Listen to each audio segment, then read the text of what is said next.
The rain had stopped just before dawn, leaving the streets of Paris glistening under the flickering glow of the street lamps. Inspector Jules Moreau pulled his coat tighter around him as he stepped out of his car, eyeing the scene before him. The apartment building on Rue de la Fontaine stood silent, its facade of aged stone betraying no signs of the violent event that had taken place within its walls.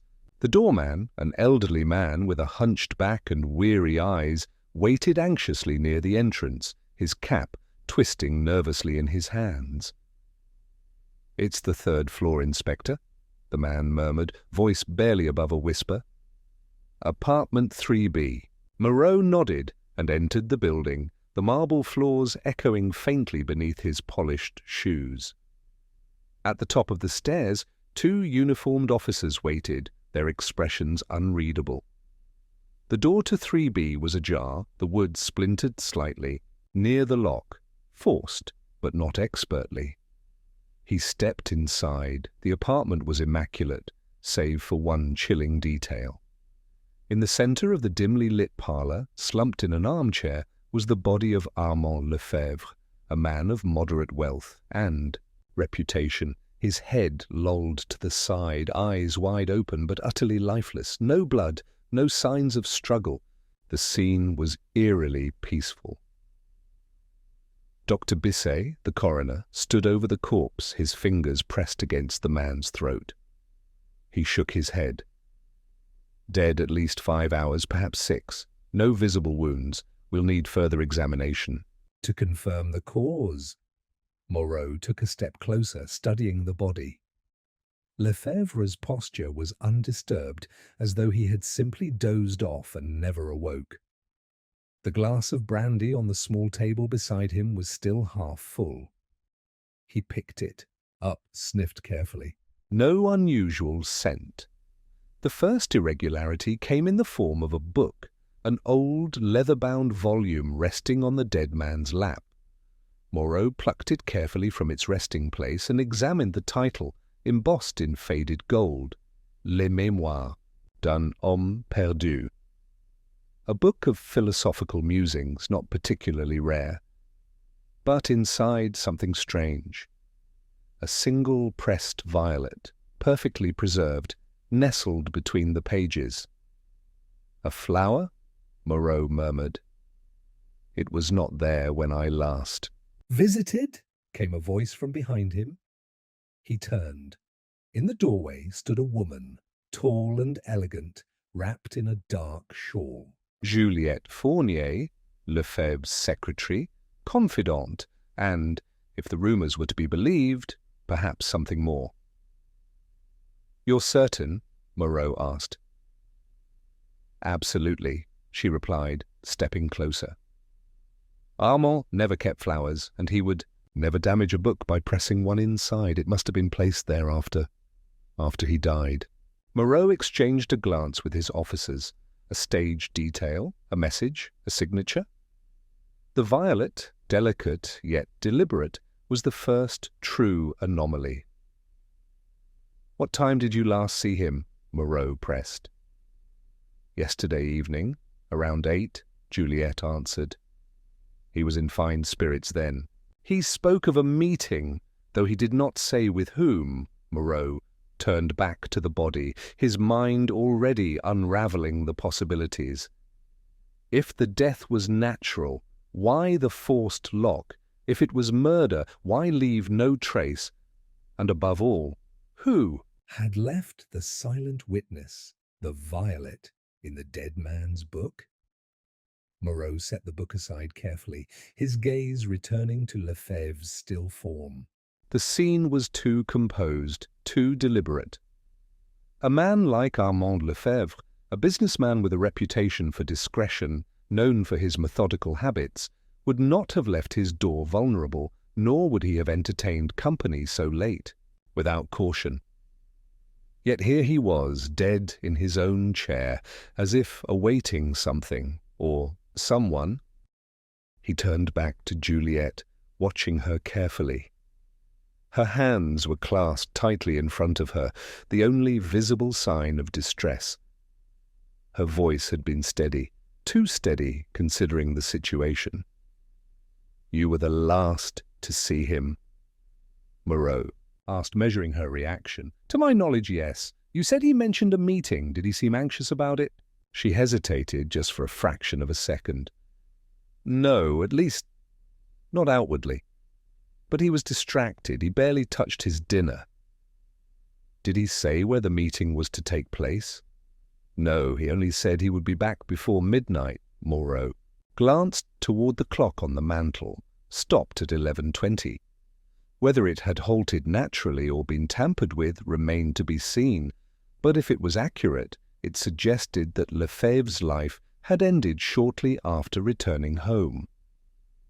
He turned, his attention to the room itself absorbing its details. The apartment was modest despite Lefebvre's means. The furnishings were elegant but not ostentatious, each item placed with care. A man of routine, of predictability. And yet something was off. Near the fireplace, a single chair had been moved slightly out of alignment with the others. Subtle, but noticeable. Moreau approached it, running his fingers along the wooden armrest. A faint smudge, dark, almost imperceptible. Ink? His gaze drifted downward. On the Persian rug beneath the chair, something else caught his attention. A barely visible indentation, as if something heavy had rested there recently. Moreau straightened, glancing at the nearby bookshelf. The shelves were full, but not quite right. One row, in particular, had books pressed slightly inward, as though something had been removed. His fingers traced the space, then turned back to Juliet. "Did Monsieur Lefebvre keep any valuable documents here?"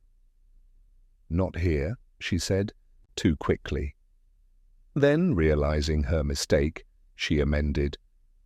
"I mean, not that I know of." Moreau arched a brow. And yet, something was here. Something that is now missing. Juliet hesitated again, her fingers tightening on the edges of her shawl. Moreau let the silence stretch between them. Finally, she sighed. There were some papers, business contracts, correspondence. He kept them in a small box. A box? Yes. She glanced toward the empty space on the shelf. A wooden one with a brass lock. He never left it unattended. And now it's gone. She nodded.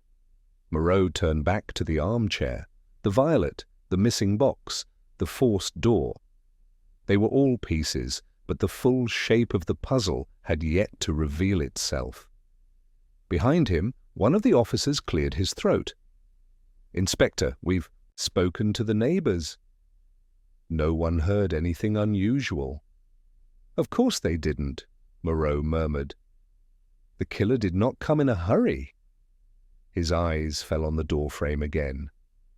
The lock had been forced, but not crudely. Someone had entered, taken what they needed, and left Lefebvre as they found him, except for one detail. The flower, a calling card, a warning, or something more. Moreau stepped back, his mind already moving through the possibilities. One thing was clear, Lefebvre had not died by chance, and somewhere in the details the truth was waiting to be uncovered. Moreau took a final glance around the parlor before stepping out into the dimly lit corridor. The building was quiet, its tenants still roused from sleep by the hushed commotion of officers moving through the halls. He turned to Sergeant Beaumont, who had been gathering preliminary statements. The man looked up from his notepad, his thick brows knitting together. "No one saw a visitor enter or leave," Beaumont muttered, shaking his head. "Not unusual given the hour, but still odd, considering the forced lock. Someone should have heard something." Moreau exhaled slowly. A careful intruder, precise in their movements. Or perhaps someone who belonged here. "I want to speak with the doorman again," Moreau said. The old man, Henri Fournier, was still near the entrance, his cap now held. tightly between his fingers. He looked up as Moreau approached, his face lined with the wear of long years. "You've worked here long?" Moreau asked. 23 years, Inspector," Fournier replied. "I know every tenant, their habits, their routines." "And Lefebvre? Did he have late-night visitors often?" Fournier hesitated. "Rarely. He was careful about who he received. But last night—" He faltered, glancing downward. Moreau narrowed his gaze. "What is it, Fournier?" The doorman shifted uneasily. "There was someone, a man. He arrived around 11. A flicker of interest crossed Moreau's features. "Describe him."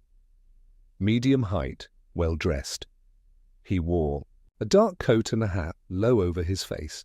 He moved with purpose, not like a guest, hesitating at the entrance. He didn't ask for Lefebvre, didn't hesitate. He went straight in as if he had been expected." "Did you see his face?" "No, Inspector, but there was something about him." Fournier swallowed. He was wearing gloves. Leather gloves, despite the mild weather. That struck me as odd. Moreau considered this.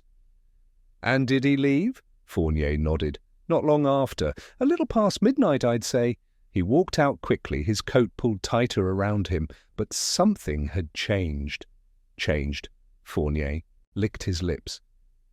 "When he arrived, he had a certain air about him, controlled, composed. But when he left, there was something in his stride, tension, a rush. He didn't glance my way, just walked straight out into the night." Moreau absorbed. This, a man who entered calmly but left in haste.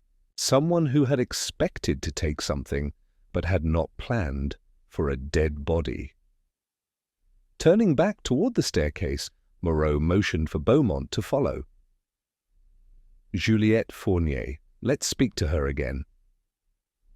Juliette had retreated into the study, where she sat near a desk, hands resting stiffly in her lap.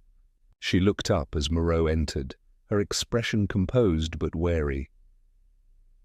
"You mentioned Lefebvre spoke of a meeting last night," Moreau said. "Was it with a man?" She hesitated, then nodded. "Yes, though he never said who." "Did he seem uneasy about it?" Juliette's fingers tightened around the edges of her shawl. "I don't know. He wasn't himself these past few days. Distracted." "Distracted by what?" She hesitated too long before answering. "Business, I imagine." Moreau watched her closely. "The missing box. You said it contained contracts. What else?" She exhaled sharply. "Letters. Correspondence between Armand and certain associates." "Associates," Moreau echoed. "And yet you did not mention this before." She stiffened. "I didn't think it was relevant." "You didn't think stolen documents related to the night of his murder were relevant?" A flicker of something, annoyance, fear, crossed her face. "I don't know what was in those letters, Inspector, but they were important to him, that's all I know." Moreau let silence settle between them before shifting his approach. "Fournier, the doorman, saw someone enter at 11. A man. He left after midnight, hurried, agitated. You have no idea who that might be." For a moment, Juliette's expression was unreadable.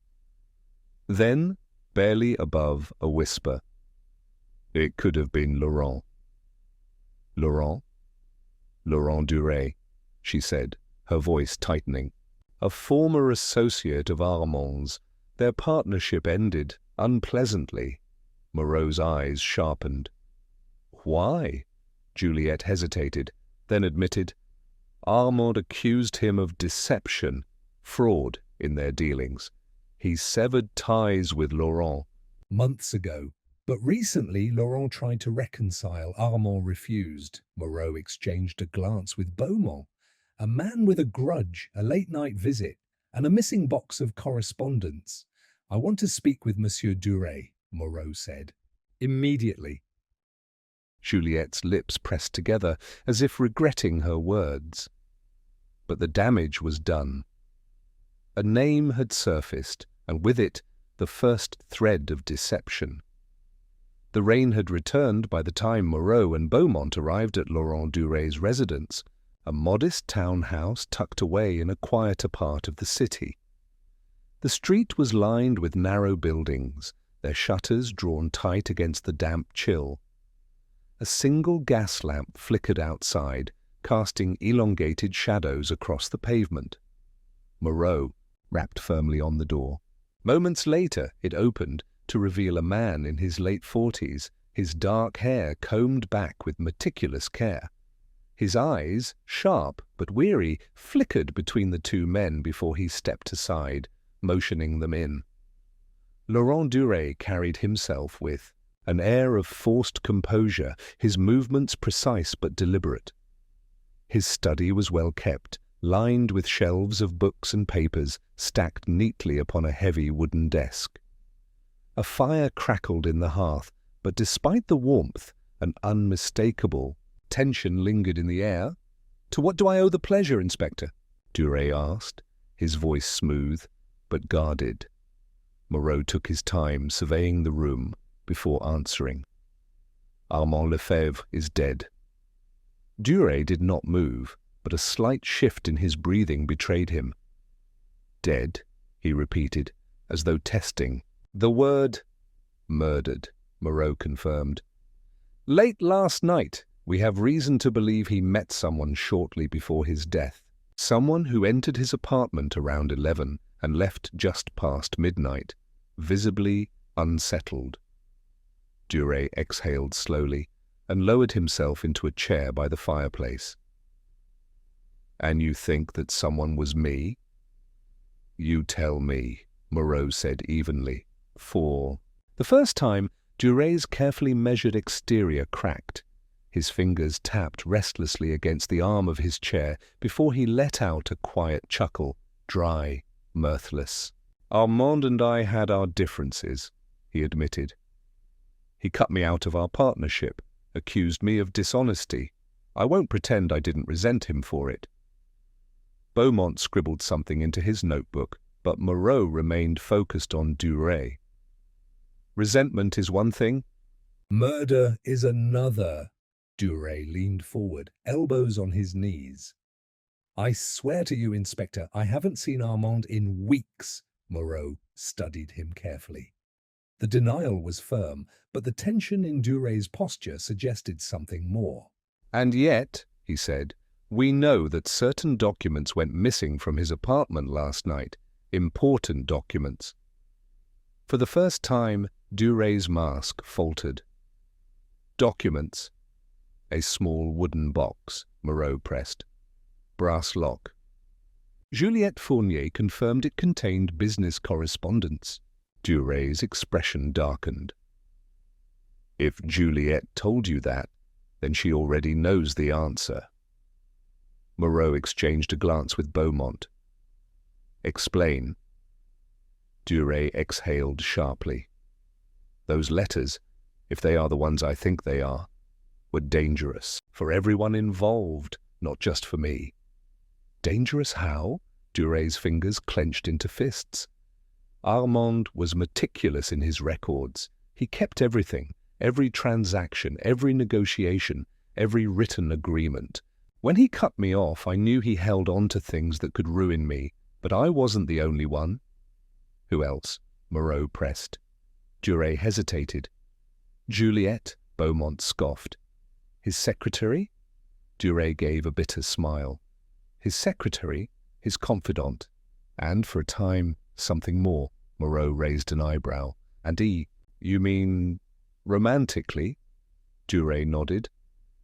"It wasn't public knowledge, but I knew. And I also knew that when Armand ended things with her, he did so without grace." Moreau leaned back, considering the revelation. Juliette had presented herself as composed, grieving, but was she truly mourning a lost employer? or ensuring her own secrets remained buried? "You believe Juliet had something to hide?" Moreau asked. Duray let out a soft laugh. "We all had something to hide, Inspector. But I assure you, if anyone knew what was in that box, it was her." A silence stretched between them before Moreau spoke again. "Where were you last night?" Duray met his gaze steadily. "At the Café Lamartine.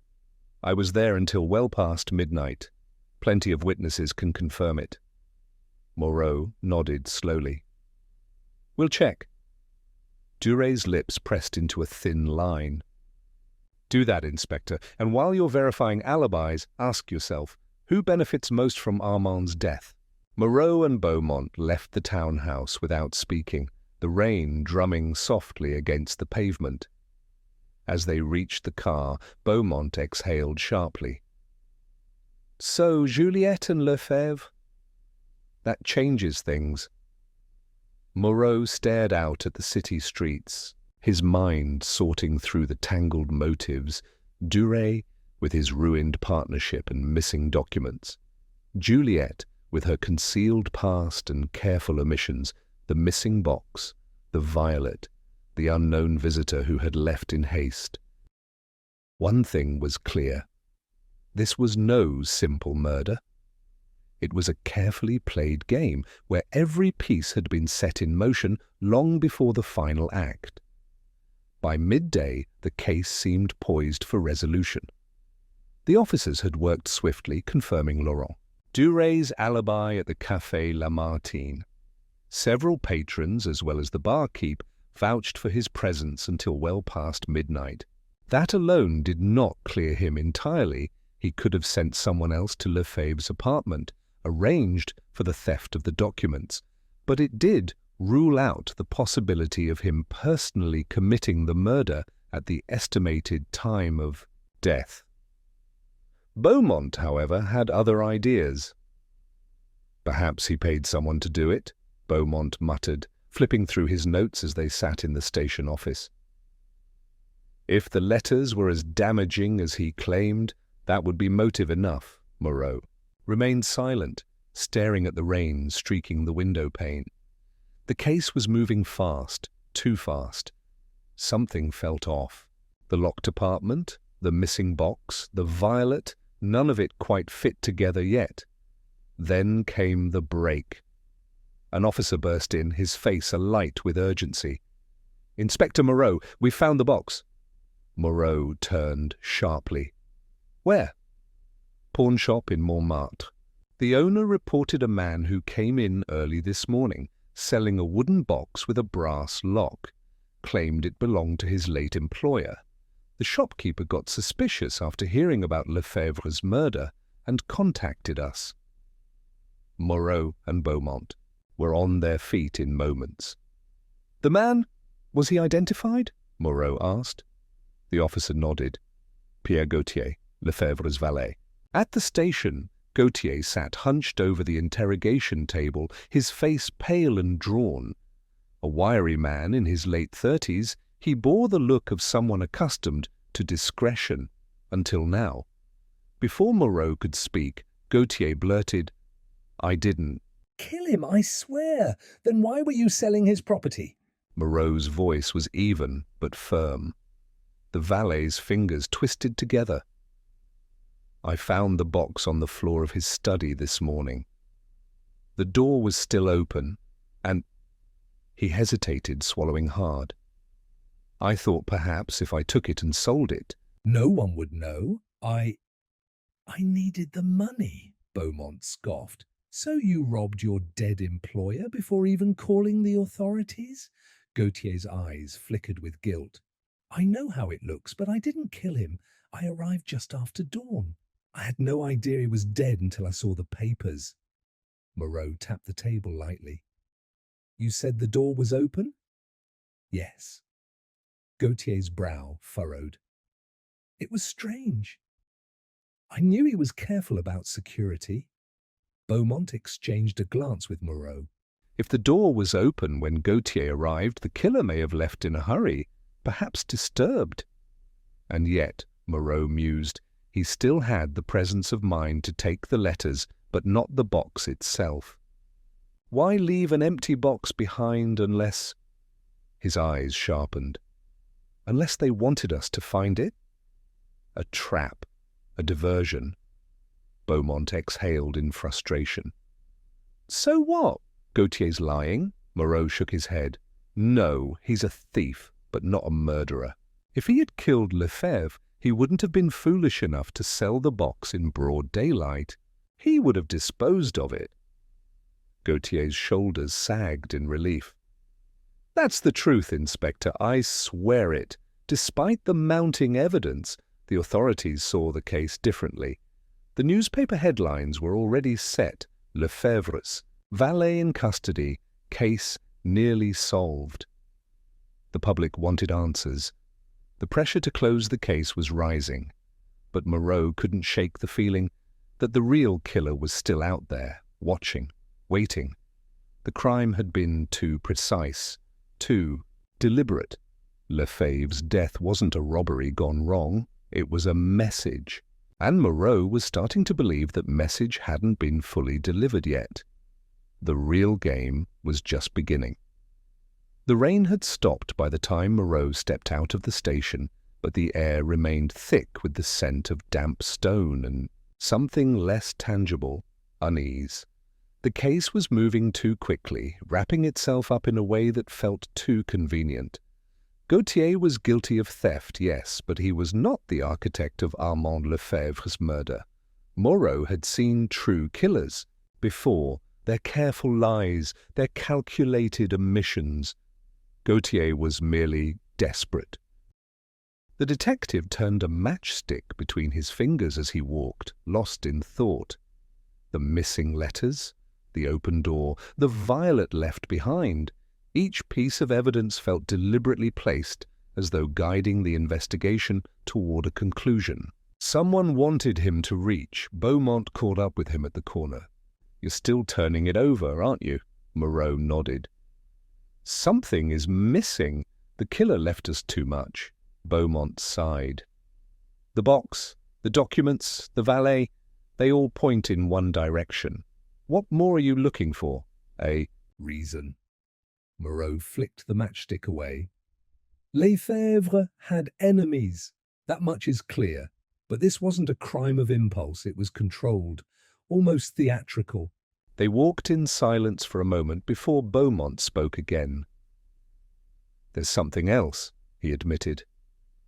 I checked into Lefebvre's business dealings.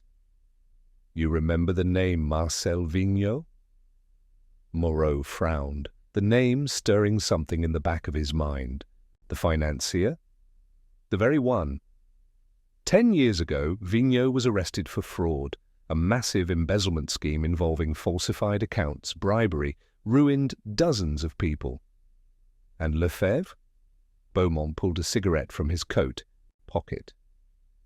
He was the one who exposed him. Moreau stopped walking. The past had begun to bleed into the present. Vigneault went to prison, Beaumont continued. Served 7 years, released 3 years ago. He disappeared from public life. No business dealings, no public records, nothing. Until now? Moreau exhaled slowly. And yet I don't see a man like Vigneault dirtying his hands with murder. He would have someone else do it. Exactly, Beaumont said. And you'll love this. Vigneault's secretary at the time? None other than Juliette Fournier. A silence stretched between them, heavy with implication. Juliette had claimed to be nothing more than Lefebvre's loyal assistant, but now she was something else, someone tied to both the past and the present, to a man who had every reason to despise Lefebvre. They arrived at Juliette's apartment just as dusk settled over the city. The building was modest, with flower boxes lining the windows.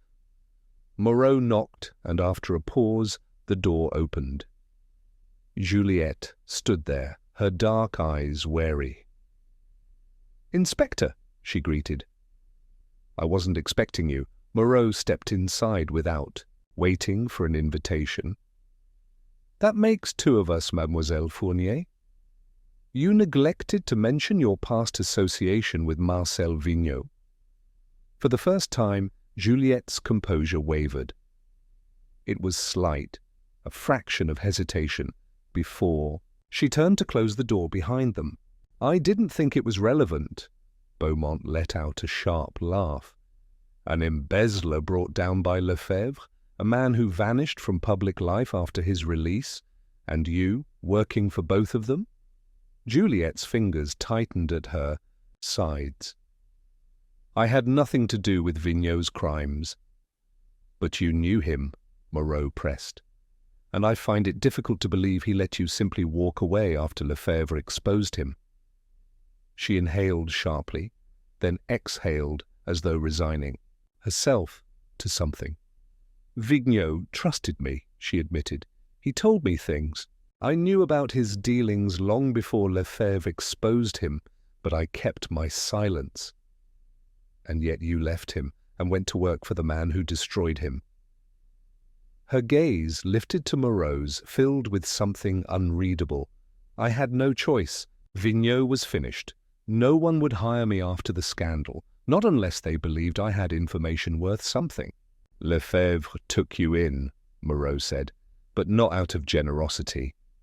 Juliette's lips pressed together. "He wanted everything I knew about Vigneault." Beaumont scoffed. "And once he had it, he kept you close. Did he ever threaten you?" "With what you told him?" She hesitated. "He never said it outright. But he didn't need to. He had records of our conversations. I knew if I ever left, he could ruin me." Moreau studied her, watching the way her hands trembled slightly. "Did Vigneault contact you after his release?" She closed her eyes briefly. "Yes." Beaumont's jaw tightened. "And you didn't think to mention that?" Juliette let out a hollow laugh. "Why would I? He never threatened me. He only wanted to know if Lefebvre had kept his files." "The missing letters," Moreau murmured. She nodded. Vigneault was obsessed with finding out what Lefebvre had on him. He was convinced Lefebvre still had something incriminating. And did he? "I don't know," Juliette admitted. "But if Vigneault believed it, he wouldn't have stopped until he got them back." A chill settled over the room. The past had indeed caught up with the present. Lefebvre had thought himself untouchable, keeping secrets from powerful men. But secrets had a way of surfacing. Moreau stepped closer. "Where is Vigneault now?" Juliette hesitated. "I don't know." Beaumont crossed his arms. "You expect us to believe that?" She met Moreau's gaze. "Believe what you want, Inspector. But if Vigneault is behind this, you won't find him until he wants to be found." Moreau turned the words over in his mind as he and Beaumont left.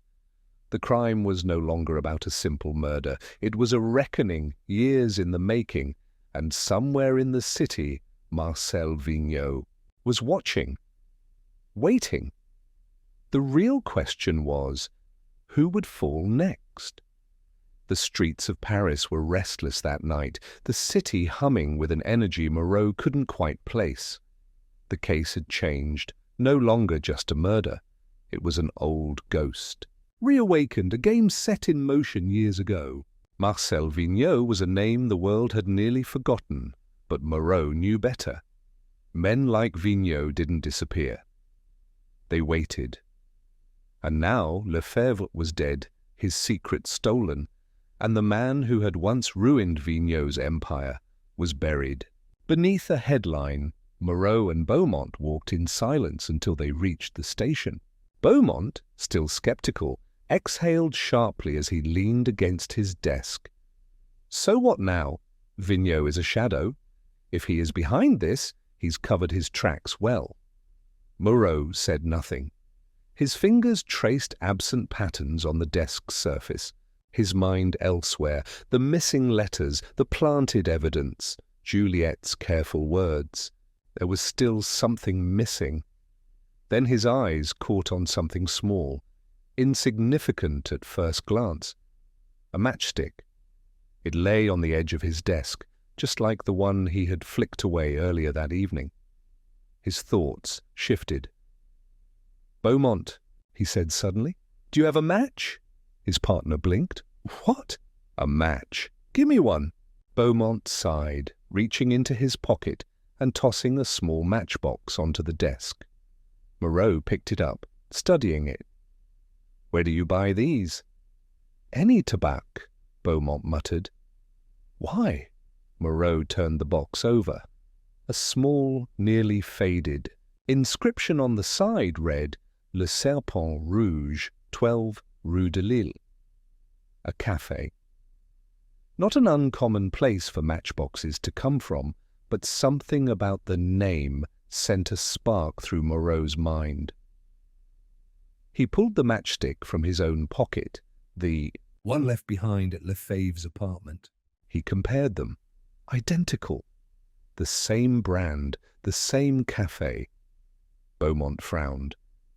"You think the killer dropped it?" Moreau shook his head. "No, the killer wanted us to find the box, the stolen documents, the missing letters. They wanted us to follow the wrong path. But this?" He tapped the matchstick against the desk. "This wasn't meant to be found." Beaumont sat up. "So what are we looking for?" "A mistake," Moreau said simply. "Even the most careful people leave something behind."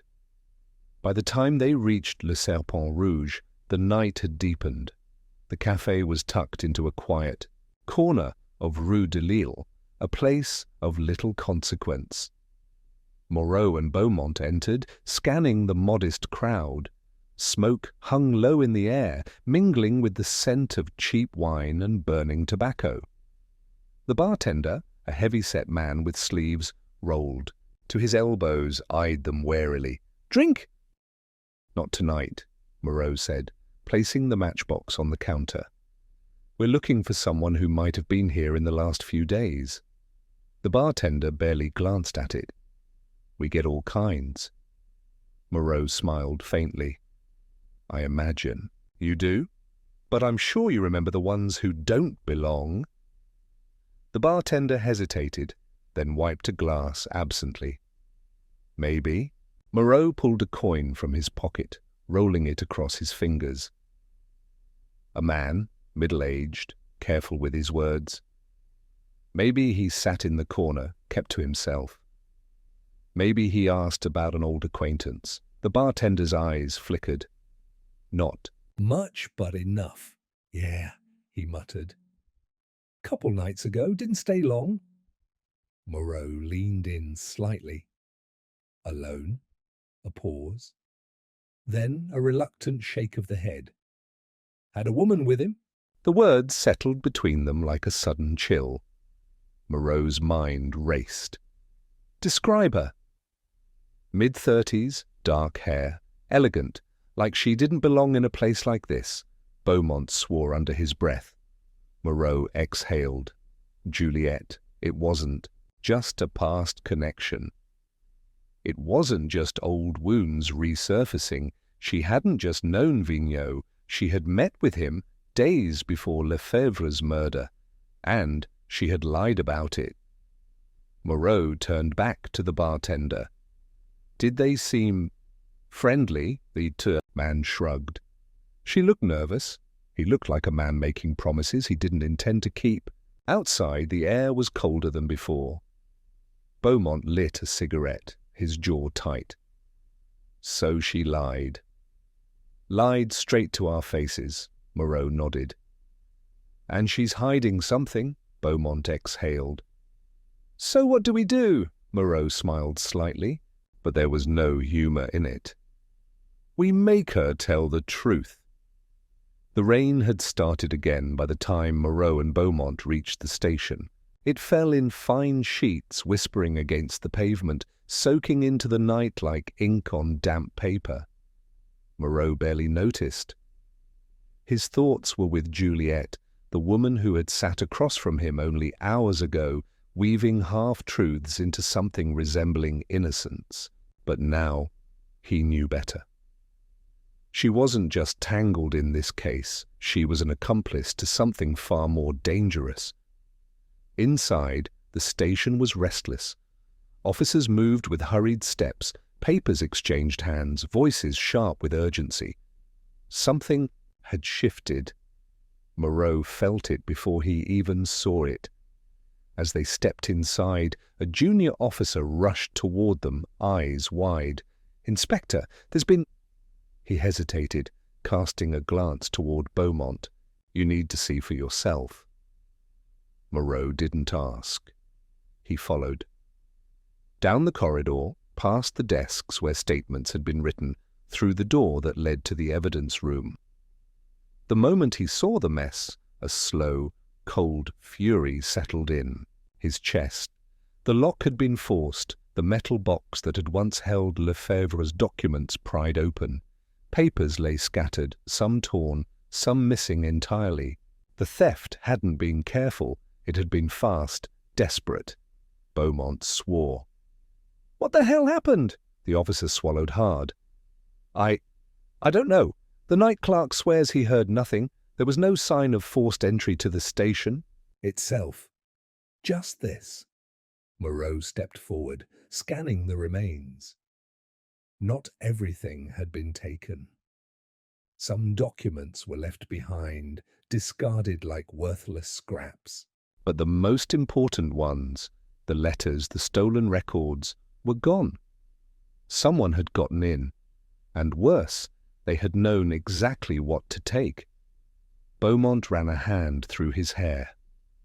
"This wasn't random." "No," Moreau murmured. "It was precise." He crouched, lifting a paper from the floor, turning it over. "They weren't just covering their tracks. They were making sure we lost something we didn't even realize we had." His mind was already moving. The letters had been the key. Lefebvre had held something over Vigneault, something damning enough that even after all these years, it was worth killing for. And now, it was gone. A mistake. Moreau stood abruptly. "Who was on duty?" The officer hesitated. "Only Rousseau and—" A voice cut through the air behind them. "And me." Moreau turned. Rousseau stood in the doorway, rain dripping from his coat. His expression was carefully neutral, but Moreau knew him well enough to see the tension beneath it. Beaumont stepped forward. "Tell me you saw something." Rousseau shook his head. "I checked in not long ago. Everything was intact. The break-in happened fast." Moreau studied him. Rousseau was solid, an officer who had worked in the station longer than Moreau himself. If he said he hadn't seen anything, it wasn't because he hadn't been paying attention. It was because the thief had known exactly when to strike someone inside the station. Moreau glanced at the torn remains of the documents. If someone had stolen them, they had done so with intent. And there was one person who had lied to him about knowing Vigneault. One person who had met with him just days before Lefebvre's murder. Juliet.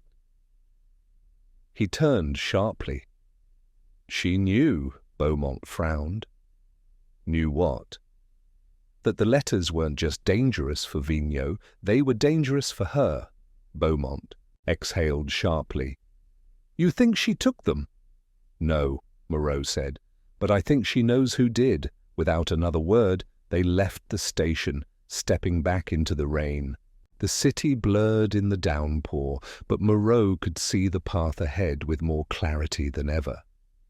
Someone had tried to bury the truth, but they had only made him more determined to find it. The rain had thickened, coming down in relentless sheets as Moreau and Beaumont stepped into the street.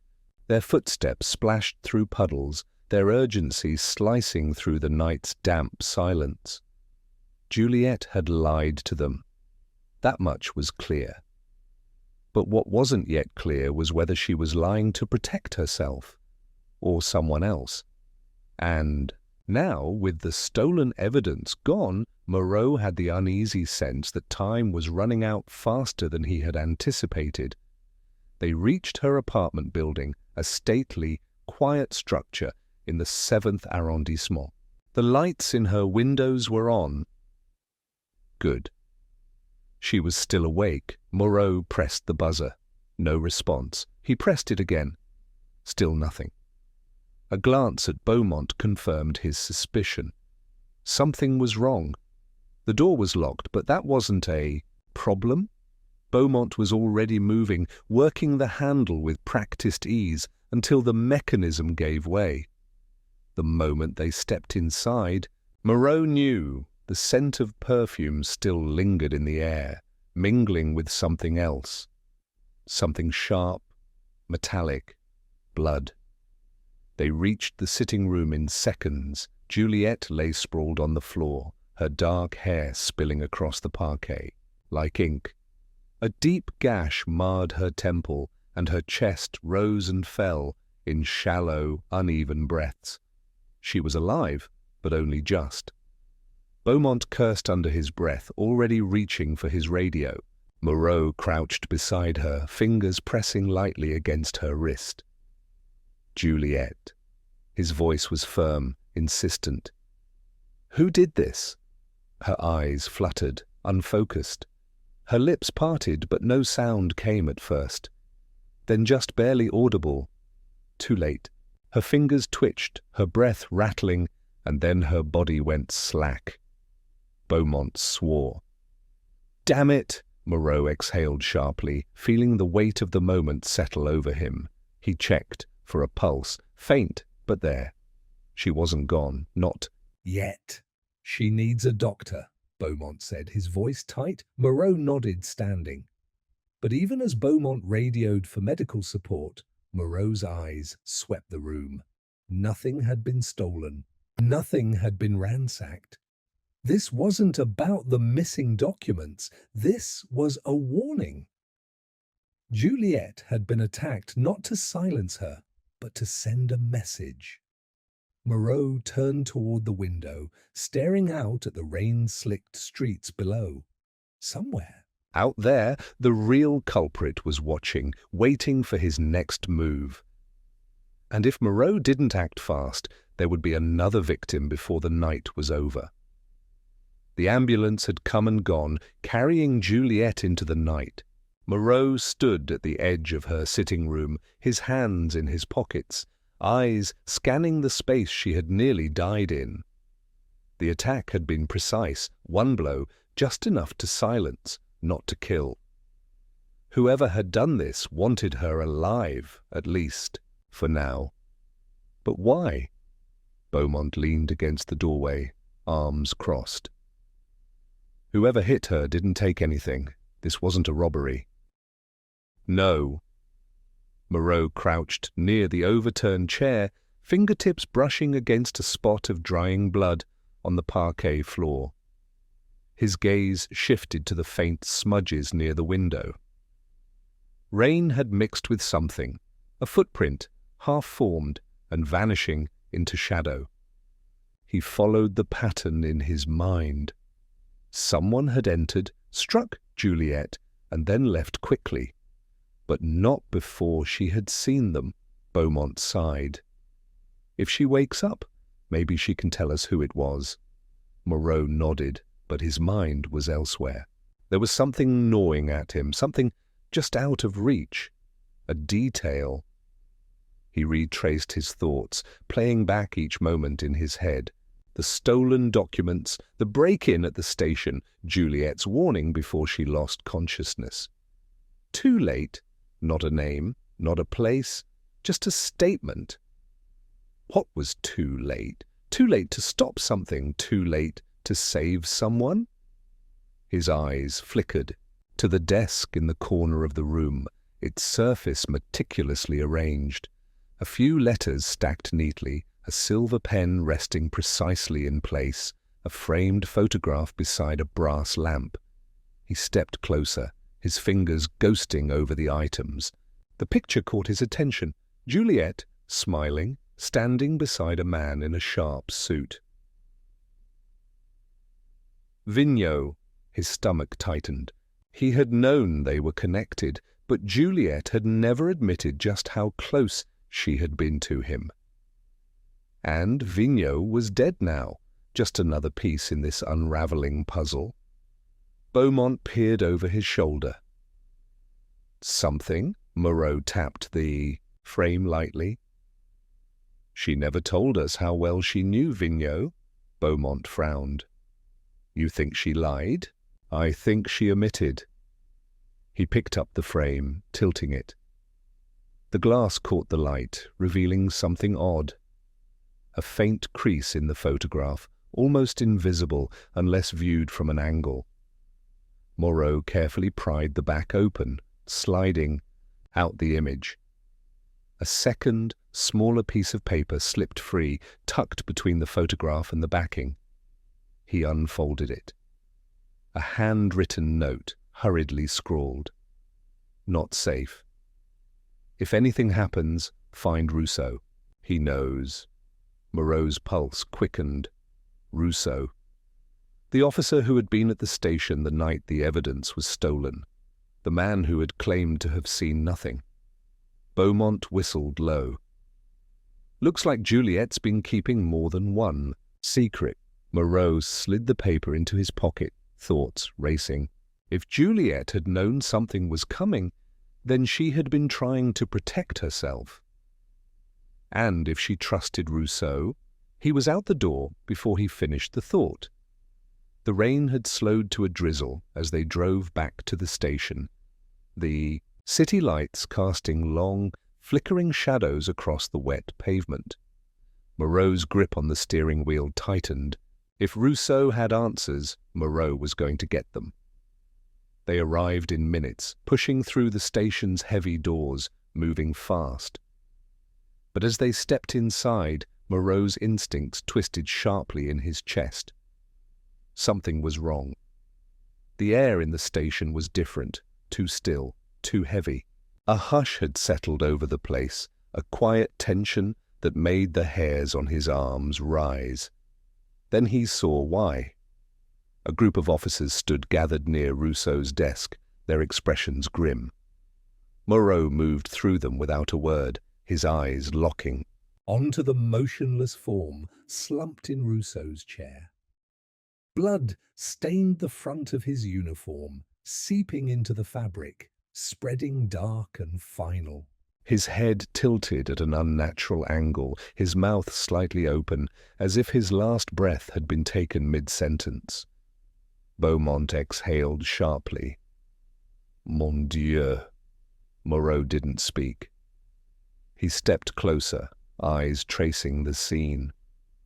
No sign of a struggle. A single shot, close range, precise. Whoever had done this had known exactly what they were doing. And just like that, the pieces clicked into place. Moreau had been wrong before. The letters weren't just dangerous to Vigneault, they had been dangerous. To anyone who had known their true contents, and Rousseau, he had known something. That's why Juliet had written his name. That's why he was dead. Beaumont ran a hand over his face. Whoever we're chasing, they're not just covering their tracks. They're erasing them. Moreau's jaw tightened. Juliet had nearly died. Rousseau had been silenced. The evidence was gone. But there was one thing the killer hadn't accounted for. The pattern. Moreau could see it now, as clear as day. The killings weren't random, and they weren't impulsive. Each victim had been eliminated only after they had come too close to the truth, and that meant Moreau wasn't just hunting a murderer, he was the next target. Moreau stood over the lifeless body of Rousseau, the weight of the moment pressing down on him. There was no sign of remorse in the stillness of the room, only a quiet, unsettling certainty that he was on the verge of something far darker than he had anticipated. The killer had been meticulous, leaving no trail, But that only fueled Moreau's resolve. The pieces of this puzzle weren't just scattered, they had been carefully placed, each one a part of a deeper, more disturbing truth. Beaumont stood beside him, his gaze locked on Rousseau's body. "This wasn't random," he murmured. "It's like we're dealing with someone who's been planning this for a long time." Moreau didn't respond right away. He didn't need to. He was already thinking ahead, piecing together the fragments in his mind. It wasn't just about silencing witnesses or eliminating obstacles. There was a purpose to it all, a twisted logic that had been playing out before his eyes, without him even realizing it. He took a step back, breathing in slowly. Too late.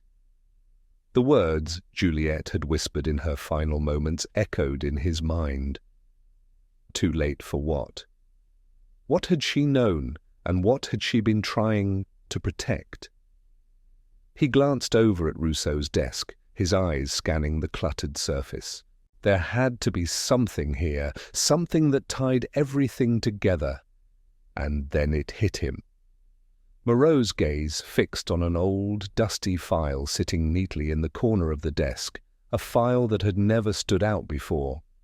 He moved toward it, the crackle of paper under his fingers as he opened it. The contents were sparse, a few photographs, a handful of documents, and an old letter. The letter was dated nearly 20 years ago. He scanned it quickly, the words striking him like a blow to the chest. "The money is gone, and so is my family. I know now who is responsible for the ruin of my life, and I will have my revenge. They think I am forgotten, but I remember everything." Moreau's mind raced. The name at the bottom of the letter sent a chill through him. Vigneault. He turned the letter over, finding a second piece of paper tucked behind it. A map. Not of Paris, but of a small, remote village in the south of France.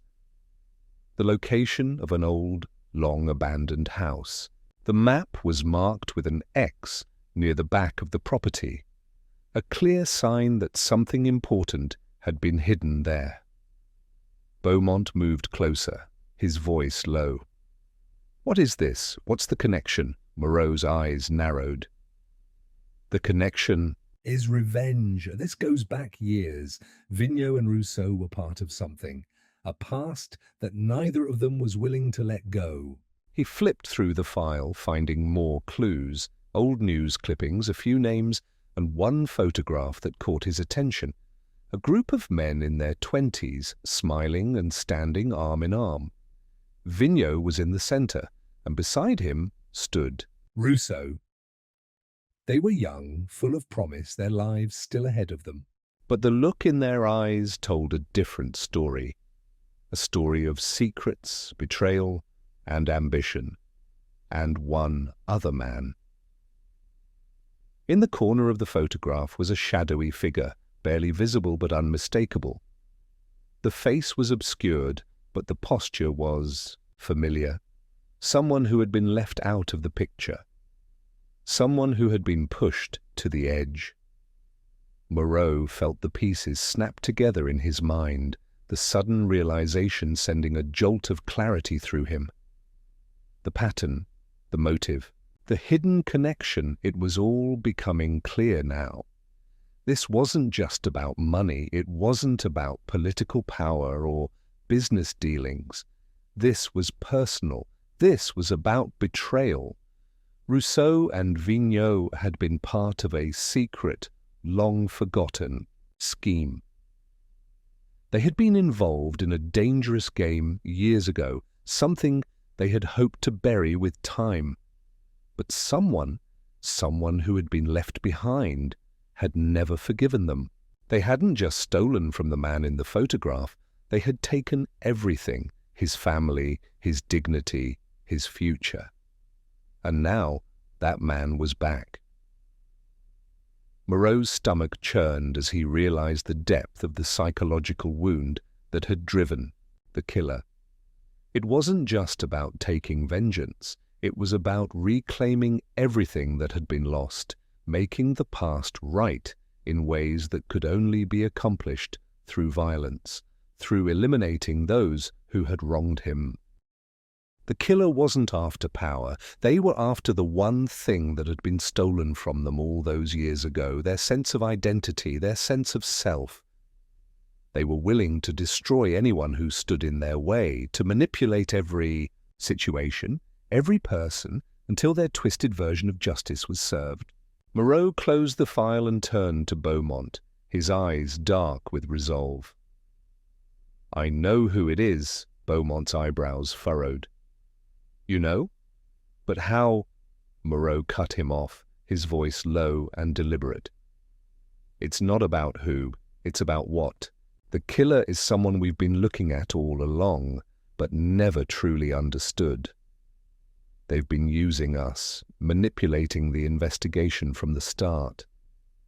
And now they're close to finishing what they started." He paused, letting the weight of his words hang in the air between them. "It's not just about killing witnesses, it's about erasing the past, rewriting the history that was taken from them." Beaumont's eyes widened. "But what do we do now? How do we stop them?" Moreau didn't answer immediately. He didn't have an easy solution. But one thing was certain. They had to stop the killer before they could rewrite the past any further. The only way to end this was to confront the truth and bring the last piece of the puzzle into the light. The hours stretched into an uneasy silence. Moreau's mind worked in overdrive, the pieces of the puzzle now all but perfectly aligned. He had learned enough about the killer's twisted motivation to know that the final confrontation was coming, and he needed to be ready. The game was no longer about finding the killer. It was about stopping them from finishing what they had started. Moreau's eyes flicked to the clock on the wall. It was almost time. He had set the trap, crafted every detail with careful precision. The killer would come. They had to. He turned to Beaumont, who was pacing beside him, anxiety tightening his features. "Are you sure this is going to work?" Beaumont asked, his voice strained. "We have no backup. No one else knows what we're doing." Moreau gave a grim smile, though it didn't reach his eyes. "That's the point. No one else can be trusted. If we wait for help, we'll lose him. We've lost too many already."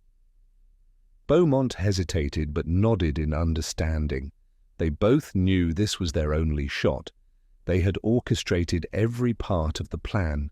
The bait had been carefully chosen, and the location was perfect. It was the abandoned house, the same one marked on the map. The place where the past had been buried, and where it would rise again to meet its inevitable end. They had found the killer's last thread, the final piece of his psychological maze. He had spent years plotting and orchestrating this revenge, but in his hubris he had left one thing unguarded: the truth. Moreau's eyes narrowed as the wind howled through the empty streets, the air charged with an ominous energy. The final stage was set. He knew what the killer wanted, what they had wanted all along, to rewrite history, to erase the past and reshape it in their image. But Moreau had no intention of letting that happen. Not this time. The detective glanced at the map once more, memorizing the exact layout of the house. The hidden room, the concealed trapdoor leading to the cellar. He knew where to place himself, where to lie in wait. Every corner of the house would be covered, every exit accounted for. There would be no way for the killer to escape. It was almost dark when the phone call came. The voice on the other end was unmistakable, though laced with a chilling calmness that set Moreau's teeth on edge. "I'm here," the voice said, low and steady. "You think you've won, don't you? But you've missed something important. You're too late." Moreau's heart quickened, but he forced himself to remain composed. The time for confrontation had arrived. "You were never going to win," he said, his voice steady and full of finality. "The game is over. We both know it." For a moment there was silence. And then the voice spoke again, this time with a hint of mockery. "Do you really think you know me? You're a fool, detective. You've been following the wrong leads, looking in the wrong places. But you'll learn soon enough." Moreau felt the hairs on the back of his neck prickle. The final twist. The killer was ready to make his move. But Moreau had anticipated this. He had planned for the unexpected. The killer might think he was in control, but it was all an illusion. Moreau had been one step ahead all along. He clicked off the phone and turned to Beaumont. "It's time." The old house was silent, the air thick with dust and decay.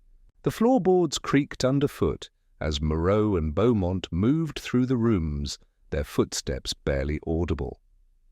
They had placed the bait, a scene carefully arranged to make it seem like they were unaware of the killer's involvement. Everything had been set to lure him in, but the killer was no fool. Moreau knew he would come, knowing the truth was too close to ignore. The trap was in place. The only question now was whether the killer would take the bait. It didn't take long for the sound of footsteps to echo in the hallway. Moreau's heart skipped a beat. He tensed, silently motioning for Beaumont to take position near the back. Door! The killer was here. There was a faint rustling, a momentary hesitation, and then the door creaked open, just as Moreau had predicted. A figure stepped inside, silhouetted in the dim light. It was him. Vigneault, the man who had once been part of the twisted scheme, the man who had carefully manipulated everyone around him. He stood still for a moment, scanning the room, his cold, calculating eyes sweeping over the space, noting every detail. Moreau held his breath. The killer hadn't seen him yet, hadn't noticed the subtle trap that was closing in. "You should have stayed out of it, Moreau." Vigneault's voice echoed, his tone dripping with contempt. "You were never supposed to uncover the truth. Now look what you've done. Look at what's been set into motion." Moreau stepped out of the shadows, his gaze steady. "It's over, Vigneault. You've made your final move. You thought you could hide behind this game, behind your twisted sense of justice, but the truth is always waiting to be revealed." For a moment, Vigneault's eyes flickered with something, a shadow of doubt perhaps. Then it was gone, replaced by a cold, cruel smile. "You think you know the truth?" Vigneault laughed, his voice low and menacing. "You haven't even begun to understand it." Without warning, he lunged forward, drawing a knife from his belt with terrifying speed. Moreau's instincts kicked in. He ducked, narrowly avoiding the blade, and lunged toward the side, catching Vigneault off guard. The killer was fast, but Moreau was faster. They grappled for a moment, each trying to gain the upper hand. The room seemed to close in around them, the tension suffocating. Vigneault's breath came in ragged gasps, his fury apparent, but Moreau remained calm. His training, his experience were all he needed. With a final, well-placed move, Moreau disarmed him, twisting the knife from Vigneault's hand and forcing him to the ground. The killer's breath was sharp, his face contorted in rage, but Moreau wasn't done yet. He stood over him, staring down into Vigneault's eyes. "You've already lost. There's no escaping this now." For the first time, Vigneault's facade cracked. He snarled, but there was a flicker of fear in his eyes. The trap had worked. The game was over. As the authorities arrived, Moreau took a step back, his eyes on the killer. The truth had been revealed. Vigneault's past had caught up with him, and there was no more running. The authorities had arrived in full force, swarming the abandoned house, securing the perimeter, and collecting evidence. For a moment it seemed like the case was over. Vigneault was cuffed, his rage subdued by the weight of his defeat. The tension in the air began to dissipate as the investigators moved methodically through the scene, pulling together the final pieces of the case. Moreau stood apart from the bustle, his mind working even as the adrenaline ebbed. There was no sign of Vigneault's usual composure now. His facade had crumbled, revealing nothing more than a desperate man caught in his own web of lies. Yet, something about it didn't sit right with the detective. He had expected closure, expected this chapter to end neatly, but the nagging feeling in his chest wouldn't go away. The suspicion, the feeling of something slipping just out of reach, crept up once more. The team had already begun questioning Vigneault, but Moreau could see the cracks in the narrative. The confessions were too clean, too convenient. Vigneault had known every detail, too much for it to be a random outburst of guilt. There was something lurking beneath the surface. As Moreau stood there, contemplating the jarring finality of it all, a uniformed officer approached him, her face pale. "Detective," she said, her voice trembling slightly, "you should see this." He followed her into the main room where Vigneault had been apprehended. The atmosphere in the house had changed. It no longer felt like a case solved, but like something else was waiting to be discovered. The officer led him to the corner of the room where a new piece of evidence had come to light. A small object, inconspicuous at first, was lying next to the fireplace, a crumpled letter. Moreau bent down, his sharp eyes catching the faint imprint on the paper. It wasn't a random note. He unfolded it carefully, his pulse quickening as he read the words. "The past is never truly buried. If you want to understand, follow the trail to the beginning. Only then will you know the true face of betrayal." The detective's brow furrowed. The handwriting was unfamiliar, but the message was clear. This wasn't over. Someone else was still pulling the strings, and it was more than just Vigneault. He looked up sharply. "Where's the rest of the team?" The officer's eyes widened as she realized the gravity of the situation. "They're securing the area, but—" "Gather, everyone," Moreau interrupted, his voice low but insistent. "We've missed something. The case isn't closed yet." The room had grown colder.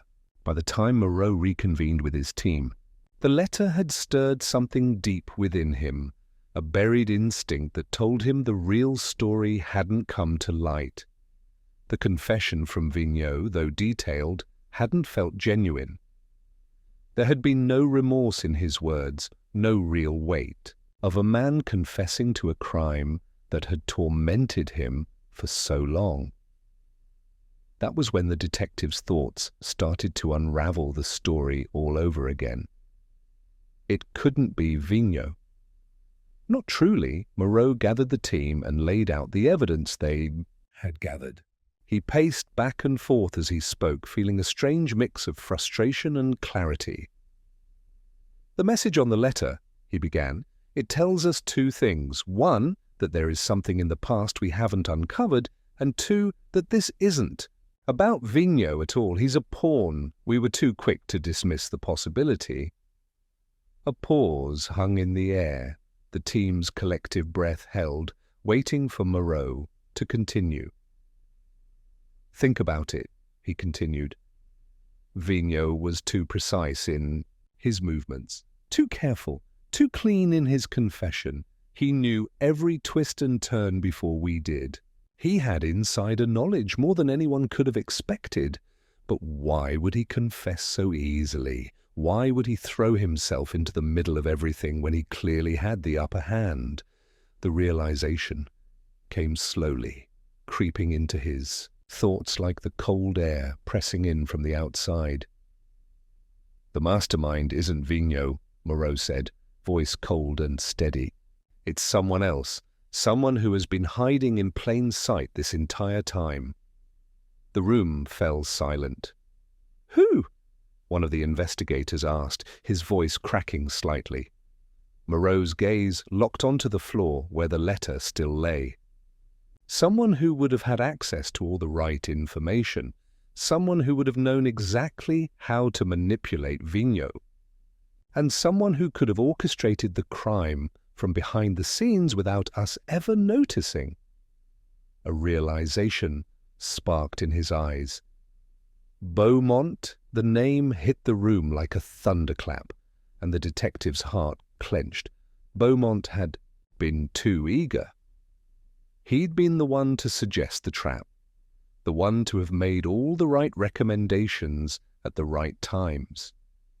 Too much about his behavior had been perfect, too calculated.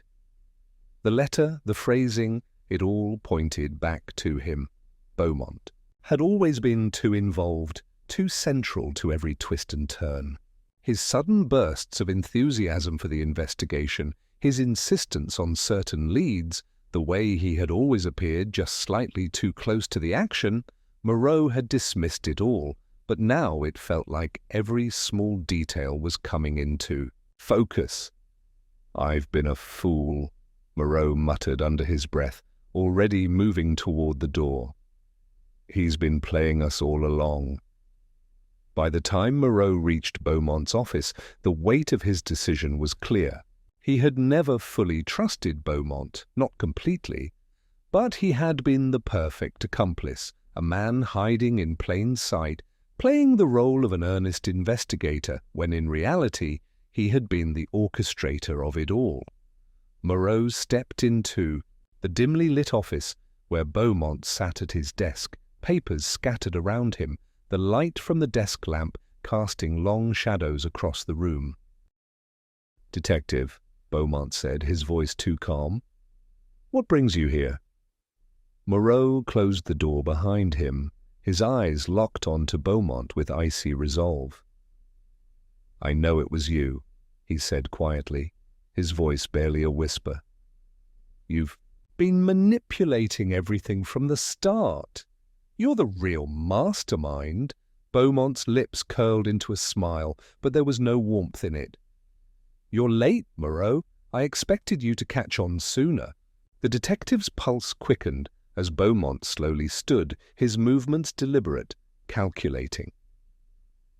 "You played your part well," Moreau said, his tone steady. "The bait, the letters, the clues. It was all leading us right to you. And I fell for it." "You set me up perfectly," Beaumont laughed softly, the sound hollow in the small room. "You were always so close, Moreau, so close to seeing the truth, but you were too wrapped up in your own ego to realize I was right under your nose." The detective stepped forward, his fingers itching for the handcuffs. Beaumont had done it. He had played the long con. And now, as the pieces of the puzzle clicked together, Moreau felt the sting of betrayal sharp as a knife. "But not close enough," Beaumont whispered. "And now it's too late." And with those words, the room seemed to tilt. Everything crashing down around them. The final twist had come, and Moreau was left to deal with the consequences of his own miscalculations. Beaumont's smile remained, though now it had the quality of something feral, desperate. As Moreau stood there, his chest tight with the weight of the realization, he understood that Beaumont was not going to go down without a fight. This man, the man who had deceived everyone, the one who had been behind the orchestrated chaos of the investigation, was no longer the diligent investigator he had appeared to be. He was something far more dangerous, a mastermind who had woven his own fate into the fabric of the case, pulling the strings from the shadows. "You think you've got me cornered, Moreau?" Beaumont's voice had a tremor now, but there was no fear in it, only defiance. "But you're too late." I've already won. Moreau's mind raced. The pieces of the puzzle were all falling into place, the final shape now clear as daylight. Beaumont had been a part of the investigation from the beginning, an integral figure who had maintained just the right amount of distance while pulling all the strings. The carefully timed interruptions, the strategic advice, the subtle clues he'd planted, all of it had been designed to ensure that Moreau and his team would eventually end up exactly where Beaumont wanted them. And yet, despite all of it, Moreau had seen something more, something that hadn't added up. The way Beaumont had too carefully provided explanations for certain oddities, his sudden willingness to let Vigneau's confession stand without challenge, it had all been too convenient. And then, the final piece, the letter. It was as though Beaumont had underestimated Moreau's ability to look beyond the surface. "I don't think I've cornered you, Beaumont," Moreau said, his voice calm, even though his instincts were alert, sharp. "I think you've cornered yourself."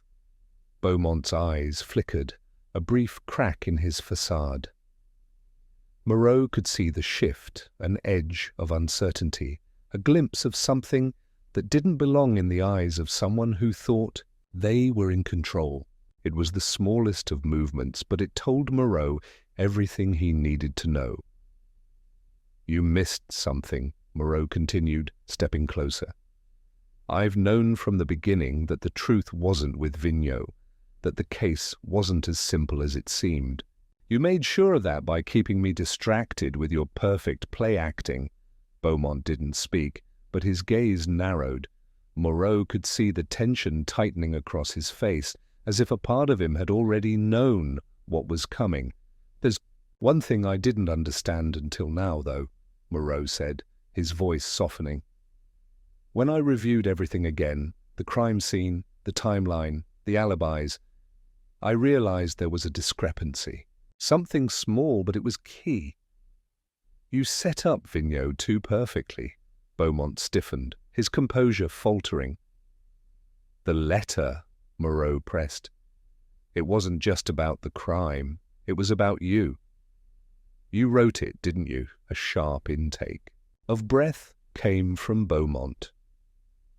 Moreau could almost hear the gears turning in his mind, his every move calculating, shifting, like a cornered animal trying to escape. The detective pressed on. "The one thing you never anticipated was that I would understand that letter. You thought I'd take it at face value, that I'd be too focused on the cryptic message to see the pattern you'd laid out. But I noticed something else. It was written in a hurry, wasn't it? That's why the handwriting's slightly off, the ink smeared in places. You didn't expect anyone to notice that. You didn't expect anyone to look that closely at the details that mattered." Beaumont clenched his fists, his face turning pale as the realization set in. He had underestimated Moreau, thought he could stay one step ahead forever. But now it was clear. He had missed one crucial thing. The message was a red herring, a distraction meant to mislead me, Moreau said, his eyes locked on Beaumont's. "You wanted me to think the motive was something deeper, something buried in the past. But you didn't reckon with the truth being in plain sight all along." Moreau took a final step forward, his hand resting on the edge of Beaumont's desk, his voice cool and even. "The truth was that you couldn't let go of your own failure. The real motive wasn't revenge on a rival, or greed, or power. It was guilt. Your guilt. You had to set things right, to prove that you weren't just a bystander in the game. You wanted to control everything, just like you did before, with that first case all those years ago." The room fell silent. The weight of Moreau's words hanging in the air. Beaumont's breath quickened, his eyes darting around the room as if searching for an escape route. But there was nowhere left to run, not now. Not anymore. You were part of the original investigation, weren't you?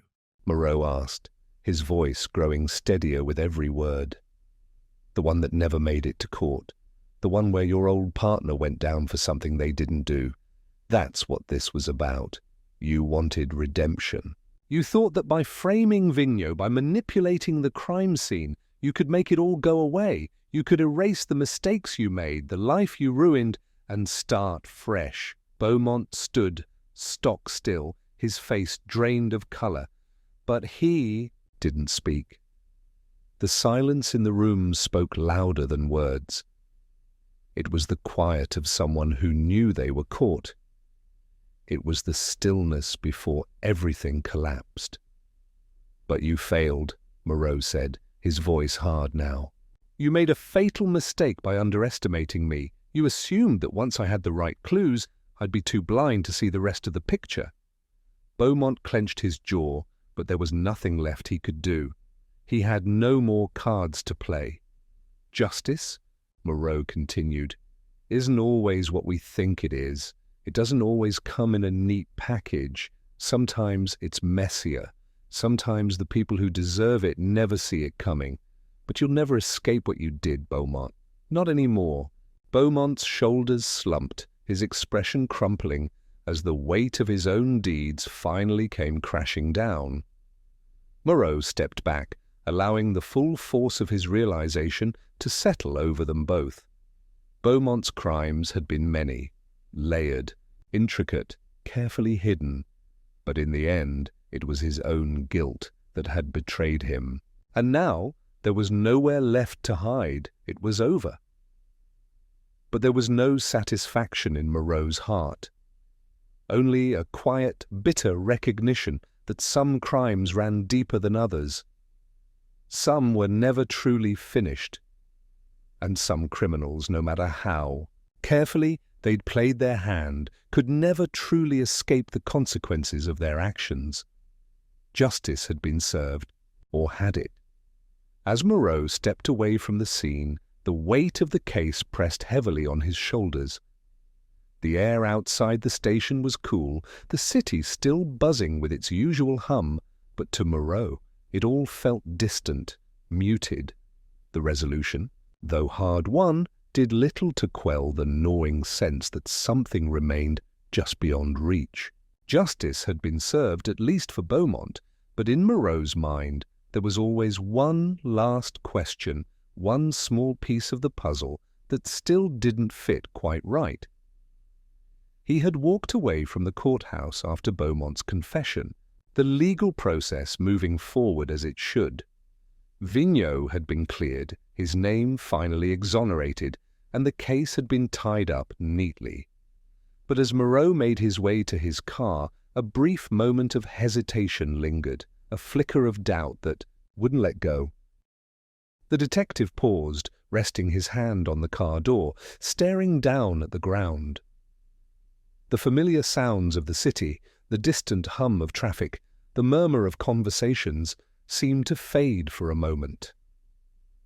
A soft breeze brushed against his face, but Moreau hardly noticed. His thoughts circled back to the letter. Beaumont's cryptic words had been dissected, analyzed, and explained, yet a few lines of the message still echoed in his mind. There had been something odd about them, something that didn't quite sit right. He could almost hear it now, the way Beaumont had recited the words, each syllable slow and deliberate, as if trying to imprint them into Moreau's mind, as if the phrase itself held more weight than it appeared. "A puzzle never truly solves," he had said, the words rolling off his tongue with unsettling precision. It had been easy to dismiss them as the ramblings of a man cornered, but the more Moreau reflected, the more he couldn't shake the sense that they meant more than they had first seemed. Had Beaumont been trying to hint at something else? Something that Moreau had missed in his eagerness to bring the case to a close. He opened the car door and slid inside, starting the engine, but His gaze remained fixed on the rearview mirror for a long moment. The city passed in a blur as he drove, but his mind was elsewhere. There was something else at play here, some final detail left untouched, just out of reach. The case might have been closed for everyone else, but not for him. Not yet. Back at his apartment, Moreau sat at his desk, the light of his desk lamp casting long shadows across the room. The files were spread out before him, Beaumont's confession, Vigneaux's statement, the evidence they had gathered. He went through it all again, page by page, looking for the threads that tied everything together. He was methodical, relentless, but still there was a gnawing sense that something had slipped through the cracks. His eyes fell on the cryptic letter again, a scribbled message that had been the key to unraveling Beaumont's scheme. But it wasn't just about Beaumont anymore. Something in the way it was written, in the cadence of its phrases, was telling him that the man had more to say than he had let on. Moreau leaned in, reading the lines once more, but this time his focus shifted to something he had missed before. There, buried within the words, was a strange detail. It wasn't what was said, but what wasn't. A name, perhaps. A name that had been conveniently left out of the narrative. The letter had been written in a rush, that much was clear. But why had Beaumont specifically omitted a reference to someone from his past, a figure Moreau knew well, a name that had surfaced during his earlier investigations, but had always been dismissed as irrelevant? The hairs on the back of Moreau's neck prickled. It was a name he hadn't considered for a long time, a person whose connection to the case seemed trivial at first, but whose significance had always lingered just below the surface. Moreau's thoughts flickered back to an unsolved case, one from years ago, an enigma that had never been fully explained. The same name had been involved, and now, it seemed, that connection was finally becoming clear. He stood up suddenly, the chair scraping loudly across the floor, as a new realization dawned on him.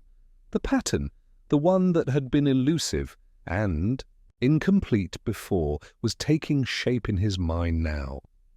The crimes, the motivations, the manipulations. It wasn't just one story, but part of something larger, something that had been building for years. Beaumont hadn't been acting alone, and the true mastermind might still be out there, waiting, pulling strings from the shadows. The sudden surge of clarity left him breathless, and his heart beat a little faster as he grabbed his coat and rushed out the door. The case might be closed on the surface, but Moreau knew better. There was unfinished business, and he wasn't about to let it slip through his fingers. Not this time. As he headed back to the precinct, his thoughts raced with the possibilities, the connections, the hidden layers of the case that had never fully revealed themselves. There was always another thread to pull, always another door to open. The criminal world was never truly silent, never truly still. It moved beneath the surface, just out of reach, but Moreau had learned long ago that the truth, no matter how well concealed, would eventually reveal itself. And somewhere, in the silence between the cases, in the empty spaces where answers had once seemed to disappear, Moreau felt it. The pull of the next mystery, the one that had already begun.